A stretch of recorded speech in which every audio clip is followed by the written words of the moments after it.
இந்த நேரத்திலே நாங்கள் தியானித்து போகிற வார்த்தைகள் ஆண்டவரே எங்களை வழிநடத்துவதாக இருக்கட்டும்.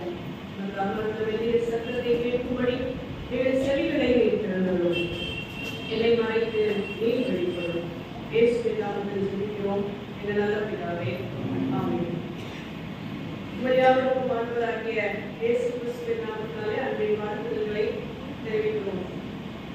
இந்த நாளிலே ஆராதனை நடத்தி செய்தி கொடுக்கும்படி எனக்கு வாய்ப்பளித்த குருவானவரை அவர்களுக்கும் நிர்வாகத்துக்கும் நான் நன்றி தெரிவிக்கிறேன். நாம் அறிந்தபடி இது அட்வென்ட் நாட்கள். நாளை தினம் இந்த நேரத்திலே நாம் மகிழ்ச்சியோடு எல்லையற்ற ஒரு சந்தோஷத்தை நாம் ஒருவருக்கொருவர் வெளிப்படுத்திக் கொண்டிருக்கிறோம்.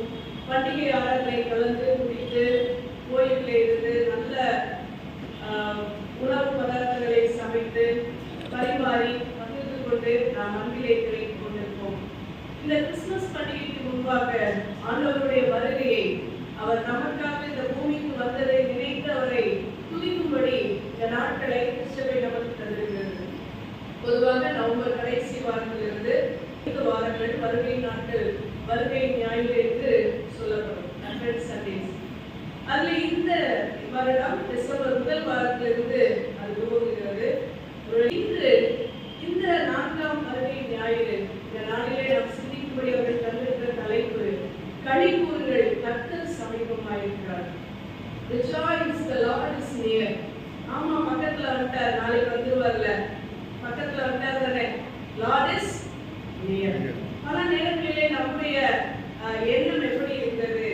அந்த புது வருட ஆராதனை நள்ளிரவுல நம்ம தோங்குறோம். அதாவது பழைய வருட ஆராதனை நடத்தி ஆண்டவருக்கு நன்றி செலுத்தி புதிய ஆண்டுக்குள்ளாக நாம் பிரவேசிக்கிறோம். அது சரி, கிரெகோரியன் கேலண்டர் படி ஜனவரி 1 என்று வைத்திருக்கிறோம். 1ஆம் தேதி பிறக்கிறது. ஆனா கிறிஸ்துமஸும் ஒவ்வொரு வருடமும் ஒரு 25 பிறப்பதாக நாம் நினைத்துக் கொள்கிறோம். பிறக்கிறார், நாளைக்கு கிறிஸ்துமஸ் பிறந்து விட்டார் இதெல்லாம் நாம் பாடிக்கொண்டே இருக்கிறோம். அது மகிழ்ச்சி தான். இந்த கிறிஸ்துமஸ் காலங்கள் முதல் டிசம்பர் 1 ஒவ்வொரு வீடும் ஒவ்வொரு விதமாக நடிக்கொண்டே இருக்கு. நம்முடைய பொருளாதார நிலைக்கேற்ப நாம் ஆயத்தங்களை செய்வோம். ஒவ்வொரு குடும்பமும் முன்னாடியே ஸ்டார் கட்டுறவங்க இருப்பாங்க, வீட்டில் அலங்காரங்கள் செய்யறவங்க இருப்பாங்க, நெருப்பு வைக்கிறவங்க இருப்பாங்க. இப்போ இன்னும் அடிஷன் இவர் வேற வந்துடுறாரு எல்லாரும் வீட்டுக்கும். அப்ப எல்லா வீடுகளிலும் இவைகளை வைத்து நாம் கிறிஸ்துமஸ் கொண்டாடுகிறோம் என்பதை பறைசாற்றி கொண்டிருக்கிறோம். ஒரு அழகான வாசகம் எப்படி சொல்லுகிறது? பல நேரங்களில் கிறிஸ்துமஸ் முக்கியத்துவம் படுத்தப்படுகிறது, ஆனால் கிறிஸ்து அங்கு இல்லாமல் போய்விடுகிறார் என்று சொல்லி. கிறிஸ்து இல்லாத கிறிஸ்துமஸ் எப்படி அது சரியானதாக இருக்கும் என்பதை ஆராய்ந்து பார்த்துதான் இந்த நாட்கள் நமக்கு தரப்பட்டிருக்கிறது. அவர் சமீபமாக இருக்கிறார் என்பது எதை குறிக்கிறது? அவர் வந்துவிட்டார், அருகிலே இருக்கிறார், அவர் சீக்கிரம் வரப்போறாரு, சந்தோஷப்படுங்க, மகிழ்ந்து களிக்கூறுங்கள் என்பதை வேதம் நமக்கு கற்றுத்தருகிறது. முதல் வருகையிலே அவர் எப்படி எதிர்நோக்கி இருந்தார்கள்? அவர் மேசியாவாக வருவார், அவர் நம்மை காப்பாற்றி ரட்சிக்கிறவராக வருவார். அதனாலதான் அவங்க இயேசுவை கிறிஸ்து என்று ஏற்றுக்கொள்ளவில்லை.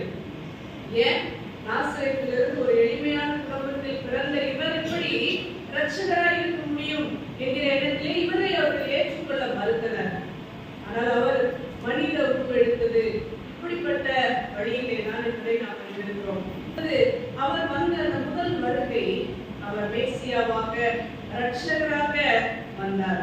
ஆனால் இன்னொரு வருகை பற்றி நாம் பேசுவதே கிடையாது. அவருடைய 2ஆம் வருகை ஒருவர் இப்படியாக எழுதியிருந்தார், சீசனல் மெசேஜஸ் தருவதை போதகர்கள் வைத்துக் கொண்டனர். அப்படி சீசனல் மெசேஜஸ்னா என்ன? கிறிஸ்துமஸ்னா எதை பத்தி தான் பேசுறோம்? கிறிஸ்துமஸ் பத்தி தான் பேசுறோம், வேற எதையும் பேசக்கூடாது. வேற என்ன பண்டிகைகள் அந்தந்த சீசனுக்கு அதைத்தான் பேசணும். இப்ப என்னென்னவோ எல்லாரும் பேசுறீங்க அப்படி ஒருவர் எழுதியிருந்தார். எனக்கு கொஞ்சம் ஆச்சரியம், ஆனா என்ன செய்யறது? அப்ப சீசனல் மெசேஜ் அல்ல கிறிஸ்துமஸ் என்பது. அவர் ஏன் வந்தார் என்கிற நோக்கத்தை வருடம் முழுவதும் நாம் நினைத்து நன்றி சொல்ல கடமைப்பட்டிருக்கிறோம். Not only for this season, throughout the year. பல இடங்களில் இப்படியாக எழுதப்பட்டிருக்கும், this is the reason for this season. இது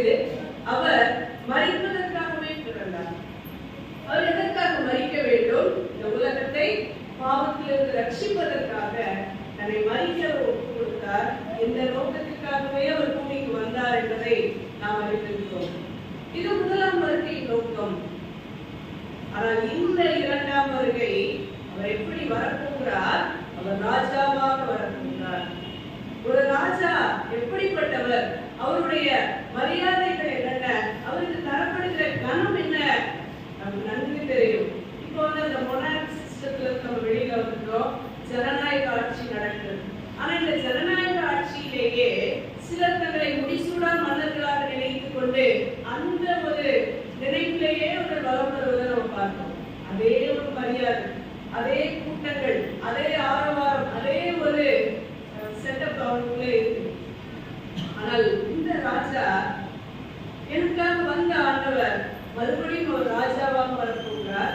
இவரை சாதாரணமாக நான் நினைத்து கடந்து போவது எவ்வளவு பெரிய தவறு. இதைத்தான் சில வசனங்கள் வாயிலாக நாம் வாசிக்க போகிறோம். முதல் வருகை அவர் குழந்தையாக பிறந்தார், ரட்சகராக வந்தார்.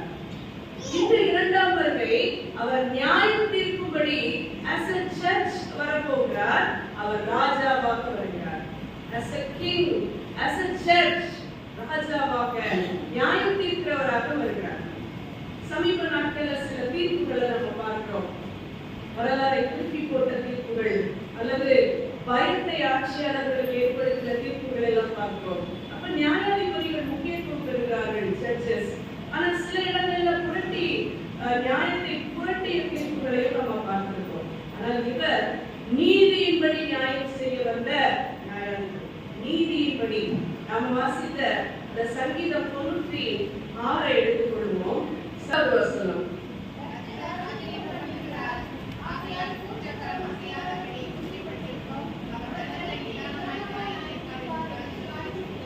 அவர் நிதானமாய் நியாயம் தீர்ப்பார். அவசர அவசரமா அறகுறையாக எப்படி நியாயம் தீர்க்க போகிறார்? நிதானமா. அப்ப நம்முடைய செயல்களில் ஒன்றும் குறையாமல் எல்லாமே நியாயத்துக்கு கொண்டு வரப்பட போகிறது. கடைசி வார்த்தை இப்படியாக சொல்லுகிறது, அவர் பூலோகத்தை நீதியோடும் ஜனங்களை சத்தியத்தோடும். இது உண்மை. மறைக்கப்படுவதையும் மறுக்கப்படுவதையும் பார்க்கிறோம். ஆனால் இந்த ராஜா வரும்போது அவர் பூலோகத்தை நீதியோடும் நியாயத்தோடும் சத்தியத்தோடும் அவர் நியாயம் தீர்க்கும்படி வருகிறார். இன்று நம்முடைய கிறிஸ்துமஸ் பண்டிகையிலே இதை குறித்த ஏதாவது ஒரு சிறிய அடையாளமாவது இருக்கிறதா? நாம வரிசை அட்வென்ட் நாட்கள்ல வாசித்த வேத பாடல்கள் ஒருவேளை நினைவுல வைத்திருந்தோம்னா, 3வது வாரம் 2வது வாரங்கள்ல சகரியா எலிசபெத் தம்பதியருக்கு யோவானை ஆண்டவர் வாக்கு பண்ணி தருகிறார். அது கொடுக்கும்போது அவர் வாய் அடைத்து போகிறார், பேச முடியவில்லை. அடுத்து பிறந்த அவருடைய வாய் திறக்கப்படுகிறது. அவர் ஒரு பாடலை பாடுகிறார், அல்லது அவர் ஒரு தீர்க்க தரிசனத்தை வெளிப்பாட்டை சொல்கிறார். இந்த தனக்கு தரப்பட்ட மகனாகிய யோவான் எப்படிப்பட்டவனாக இருக்க போகிறான் என்பதை அவர் சொல்லுவார். மரண இருளிலும் அந்த காலத்திலும் இருக்கிறவர்களுக்கு வெளிச்சத்தை தர இயேசு கிறிஸ்து வருகிறார். அதை முன்கூட்டி அறிவிக்கும்படி வருகிறார். அப்போ ஒவ்வொருவருடைய பிறப்பிலும் ஒரு நோக்கம் உண்டு. நம்மை சுற்றி இருக்கிற ஜனங்கள் மரண இருளிலும் அந்த காலத்திலும் இருக்கிறார்கள். இவர்களுக்கு வெளிச்சத்தை தருவதுதான் இந்த கிறிஸ்துமஸ். அப்ப இந்த கிறிஸ்துமஸ்ல சுவிசேஷம் பற்றின ஏதோ ஒன்று இடம்பெற வேண்டும் என்பதுதான் சரியான ஒன்று. அதுவே இடம்பெறல. Good news of the gospel அதுவே நம்முடைய பண்டிகை கொண்டாட்டங்களே இல்ல. அப்புறம் எப்படி கிங்கா வரப்போறவரை பத்தி நம்ம சொல்ல போறோம், சர்ச்சா வரப்போறவரை பத்தி சொல்ல போறோம். இது குறித்த வெளிப்பாடு முதலில் நமக்கு இருக்க வேண்டியது அவசியமாயிருக்கிறது. நாம இந்த மத்தேயு 24:3 வாசிப்போம். அங்கு அவர்கள் கேட்கிறார்கள், சீஷர்கள் அவரிடத்தில் தனித்து வந்து, இவைகள் எப்பொழுது சம்பவிக்கும்? உடைய வருகைக்கும் உலகத்தின் முடிவுக்கும் அடையாளம் என்ன? எங்களுக்கு சொல்ல வேண்டும் என்றார்கள். ஆண்டவர் பேசுற நிறைய அவங்களுக்கு புரியல. அவங்க கேட்டுட்டே இருக்காங்க சீஷர்கள். இப்போ முதல் வசனம் 2வது வசனத்திலே அந்த டெமாலிஷன் ஆஃப் தி டெம்பிள், அந்த ஆலயம் எப்படி அழிய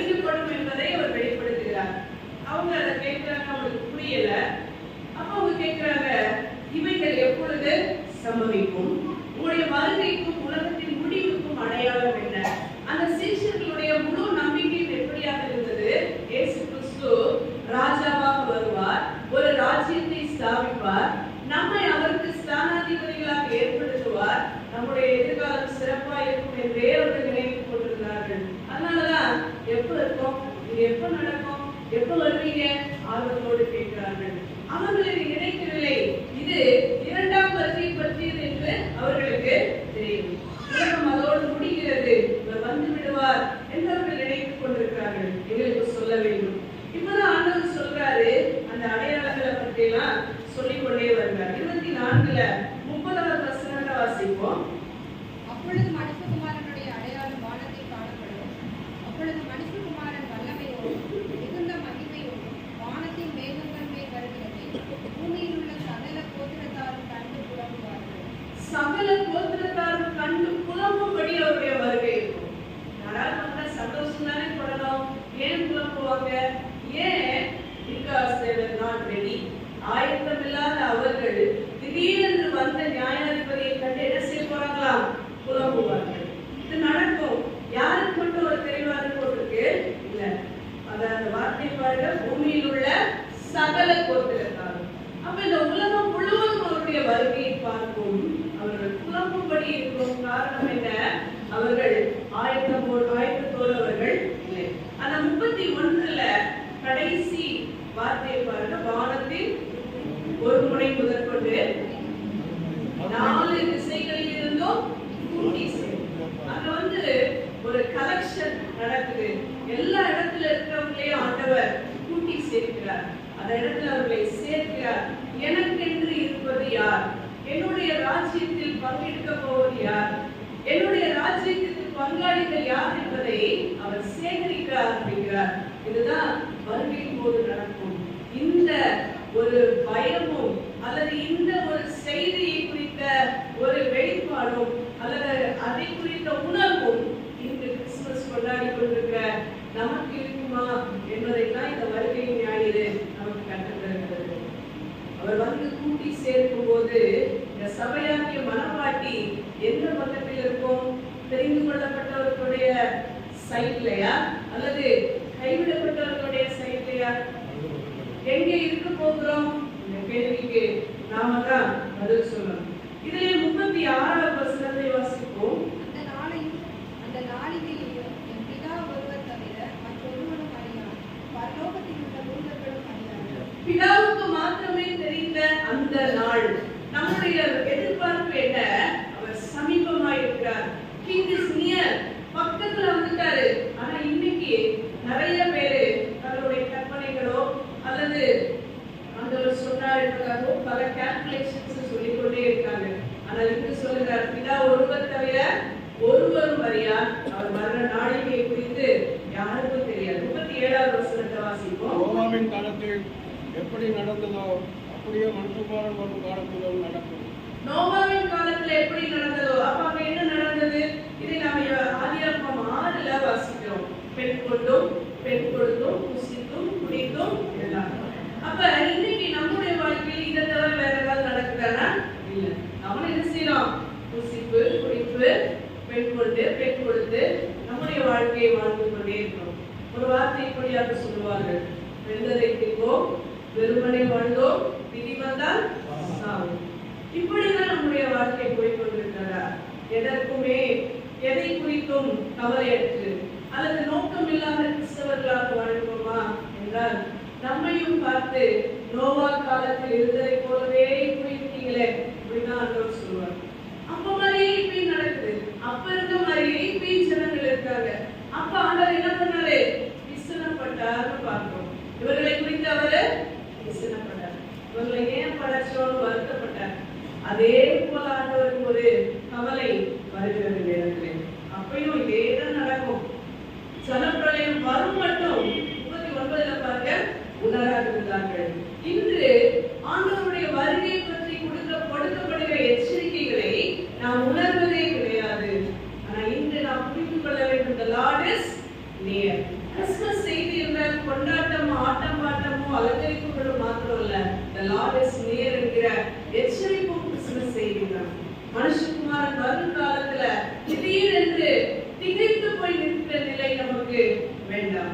அப்படி என்றால் இந்த சபை ஆயத்தத்தோடு இருக்க ஆண்டவர் நம்மை அழைக்கிறார். இந்த சீஷர்கள் இதை எதிர்பார்க்கவே இல்லை. எடுத்து வாசிப்போம். நம்ம முதல் 44வது வசனம். அதுல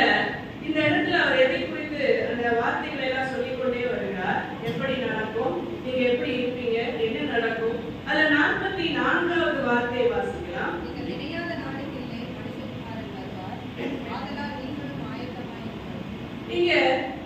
நீங்கள் நினையாத நாளைக்கு யார் எப்படி வருவார்கள், எப்பொழுது வருவார்கள் என்று சொல்லும் போது நாம் ஓரளவு ஆயத்தமா இருக்கலாம்.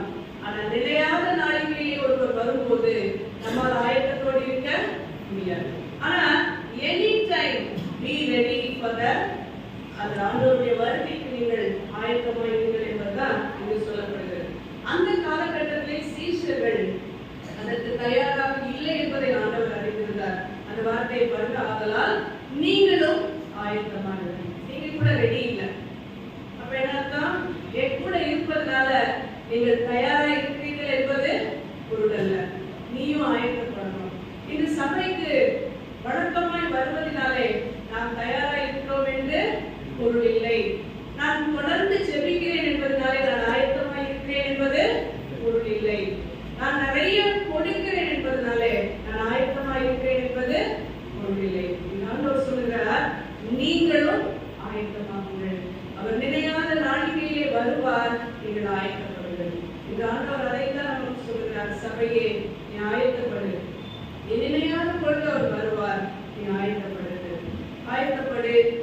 தொடர்ச்சியாக 25வது அதிகாரம் நாம் அறிந்தது அந்த 10 கன்னிகையை பற்றி துவங்குகிறது. 25ல 10 வாசிப்போம்.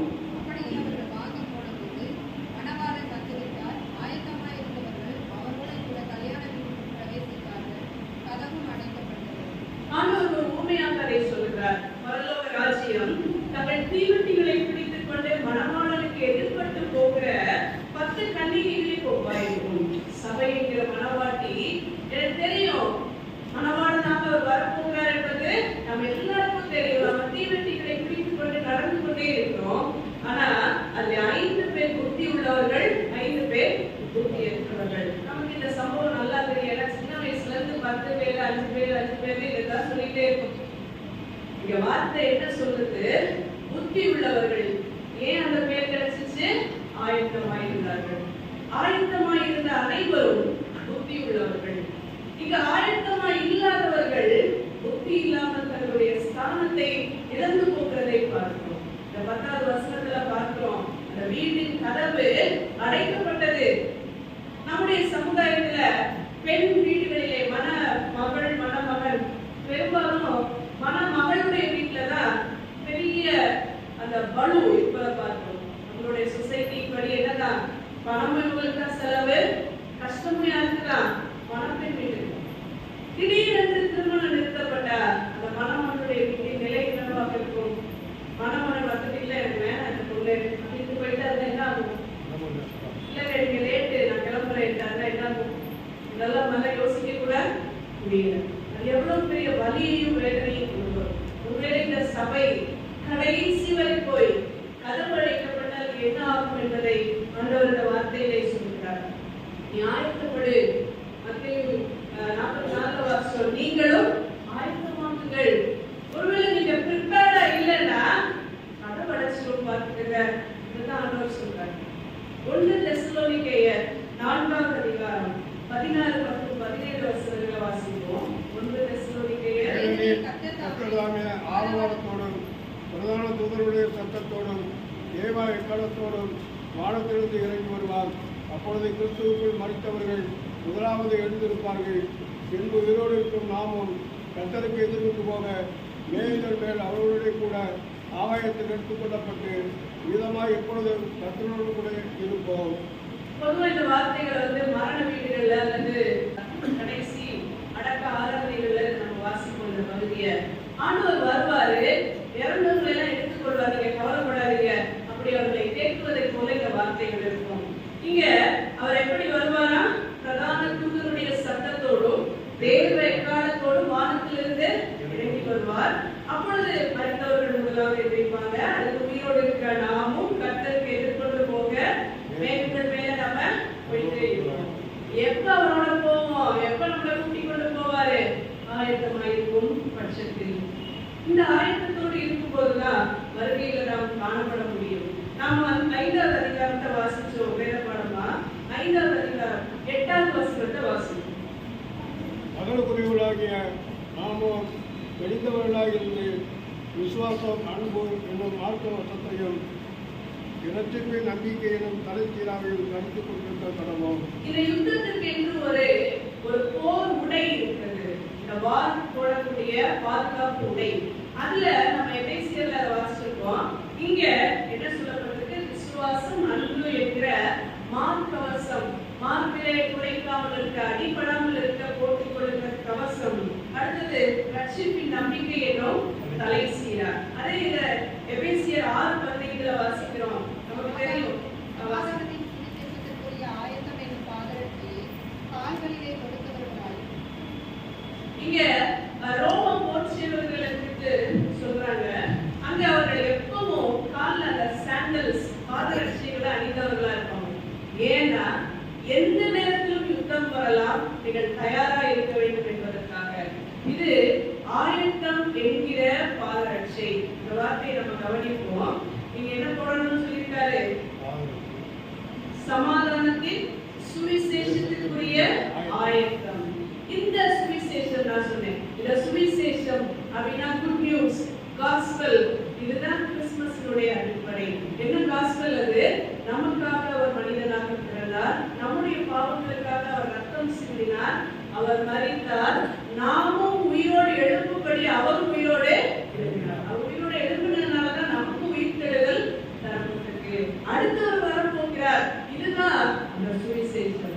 இந்த சுவிசேஷம் தான் ஆயத்தம். நாம் போட்டுக் கொள்ளுகிற பாதரட்சை, வருகைக்கு தயாராகும்படி நாம் அணிந்து கொள்ள போகிற பாதரட்சை என்ன? ஆயத்தம். இது ஆயத்தம் என்பது என்ன? சமாதானத்தின் சுவிசேஷம். அதான் சொல்லப்பட்டிருக்கு எபேசியர் 6:15 சமாதானத்தின் சுவிசேஷம்.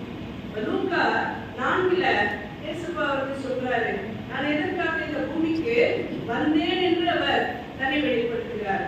வாசிக்க வேண்டாம். 14 21 வரை அவர் வாசிக்கிறார்.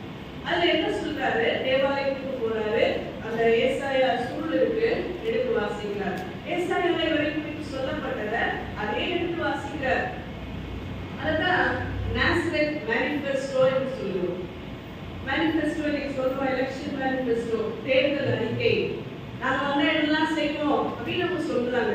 இதுதான் இயேசு கிறிஸ்துவோட அறிக்கை சொல்றாங்க. நான் எதற்காக வந்தேன், நான் இப்ப போய் என்னெல்லாம் ஊழியம் செய்ய போகிறேன். அந்த வார்த்தையை பாருங்க. 18-19 வாசிக்கலாம். கர்த்தருடைய ஆவியானவர் என்மேல் இருக்கிறார். கர்த்தருக்கு சுவிசேஷத்தை பிரசங்கிக்கும்படி என்னை அபிஷேகம் பண்ணினார்.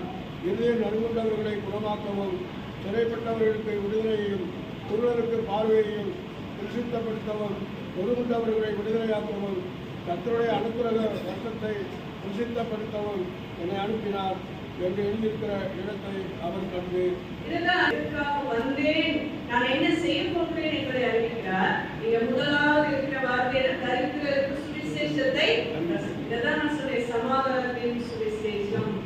இதுதான் நாம் அணிய போகிற அந்த ஆயத்தம் என்கிற பாதரட்சை. நீங்க ரெடியா இருக்கணுமா? அந்த சுவிசேஷத்தை அறிவிங்க. கால ரெடியா போட்டுக்கங்க. ஏன்? நீங்க எந்த நேரத்திலும் தயாராக இருக்க வேண்டும். எப்ப வேண்டுமானாலும் அவர் வரலாம். ஏன்னா அவர் வருகிற நேரத்தை நாம் அறியும். ஆனா இன்னைக்கு கிறிஸ்தவம் எதை நோக்கி போய்கொண்டிருக்கிறது? என் பேரை பெயர்ல சொல்லிட மாட்டாங்களா? என் பேர் வாசிக்க மாட்டாங்களா? எனக்கு ஒரு அடையாளம் நடக்காதா? எனக்கு ஒரு அற்புதம் நடக்காதா? இன்னும் நாம் அற்புதங்களையும் அடையாளங்களையும் தேடிக்கொண்டே இருக்கிறோம். இந்த வார்த்தையை எடுத்து வாசிப்போம். யோவான் 4:48. அப்பொழுது இயேசு அவரை நோக்கி, இந்த அடையாளங்களையும் அற்புதங்களையும் காணாவிட்டால் விசுவாசிக்க மாட்டீர்கள். அப்ப இருந்தவங்க எப்படி இருந்தாங்க?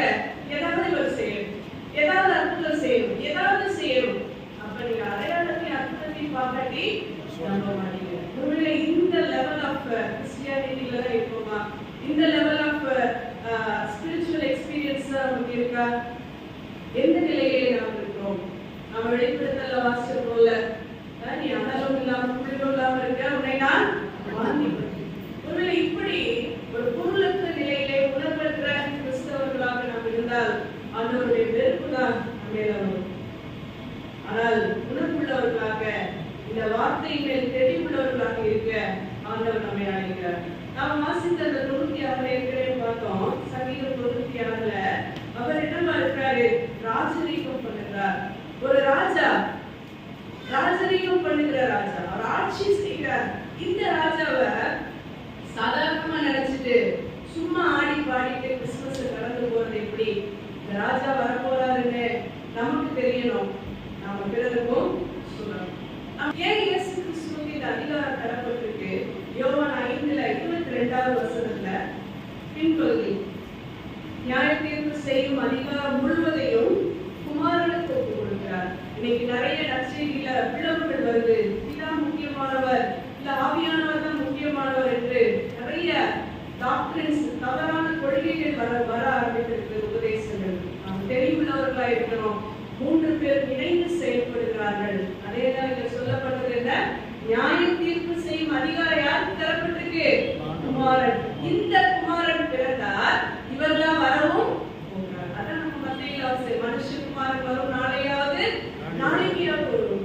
மனுஷகுமாரனுக்கு தான் நியாய தீர்ப்பு செய்கிற அதிகாரம் தரப்பட்டிருக்கிறது. அப்ப நீங்களும் நானும் என்ன செய்யணும்? எபிரேயர் 4:13 எடுத்து வாசிப்போம். எபிரேயர், அவருடைய பார்வைக்கு மறைவான கிறிஸ்து ஒன்றுமில்லை, சகலமும் அவருடைய கண்களுக்கு முன்பாக நிர்வாணமாயும் வெளியரங்கமாயும் இருக்கிறது, அவருக்கே நாம் கணக்கு.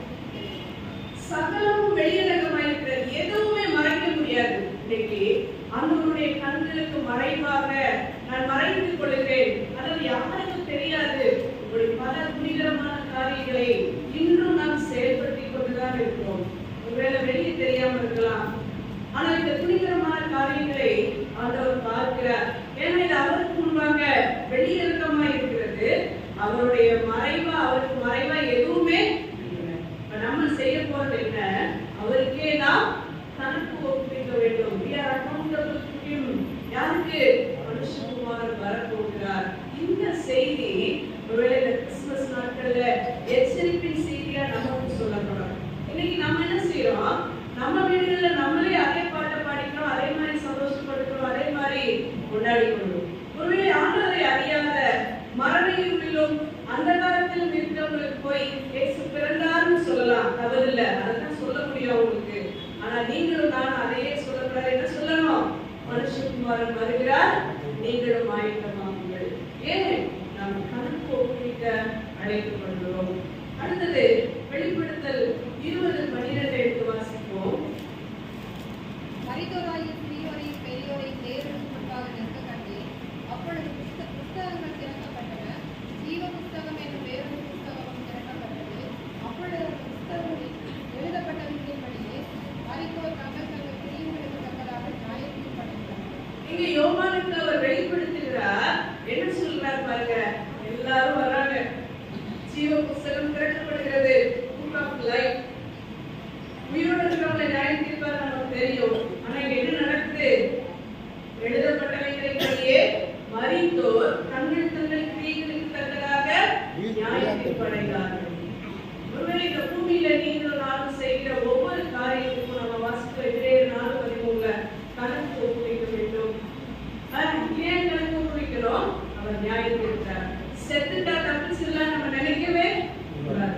மரித்தவர்களும் தங்கள் தங்கள் கிரியைகளினாலே நியாயம் தீர்க்கப்படுவார்கள். இந்த எச்சரிப்போடு இந்த கிறிஸ்துமஸை நாம் கடந்து சென்றால் அது ஆரோக்கியமாக இருக்கும் என்று நினைக்கிறேன்.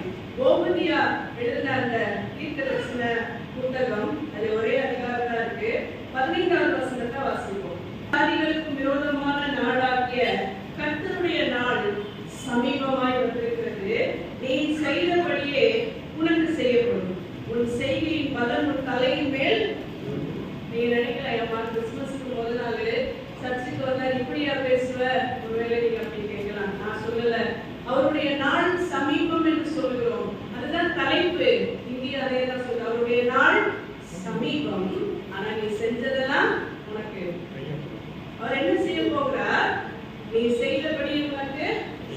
அவருடைய நாளில் நடக்க போவது இதுதான். எப்படி மகிழ்ச்சியா இருக்க முடியும்? அப்ப நம்ம வாசிச்ச மாதிரி திகிலா தானே இருக்கோம். ஏன் நான் செஞ்சதெல்லாம் திருப்பி யாருக்கு வரும்? ஏன் தலையில. ஆனால் இன்றைய ரட்சணிய நாள், ஒருவேளை இன்று நம்மை மாற்றிக்கொள்ள ஆண்டவர் நம்மை வைக்கிறார். கடைசியாக சில வசனங்களை நான் சொல்ல விரும்புகிறேன். ஒருவேளை வார்த்தைகளை நிறைய எடுக்கிறோம் நினைக்கிறேன்னா நம்ம வசனங்களை வாசிப்பது நல்லது. அதற்காக தான் இதை வாசிக்கிறேன். மார்க்கு 13வது அதிகாரம் புத்தகத்துல 33 முதல் 37 வரை உள்ள வசனங்கள். அதை வாசிக்க வேண்டாம், எடுத்து வைத்துக் கொள்வோம். இங்க ஆண்டவர் இதான் சொல்றார். நம்ம மத்தேயுல வாசிச்ச பகுதி தான் இங்கே வருது. இங்க 33ல இருந்து 37 வரைக்கும் ஒரு வார்த்தை ரிப்பீட் ஆகுது. அது என்ன? விழித்திருந்து. நம்ம வந்து இங்கிலீஷ் போயம்ல ரெப்பிட்டேஷன் சொல்லுவோம், தமிழ்லயும் சரி. இந்த பாடல்கள்ல மறுபடி ஒரு வார்த்தை வந்தா அதிக முக்கியத்துவம் வாய்ந்தது. வசனங்களையும் அப்படி சொல்லுவோம், திரும்ப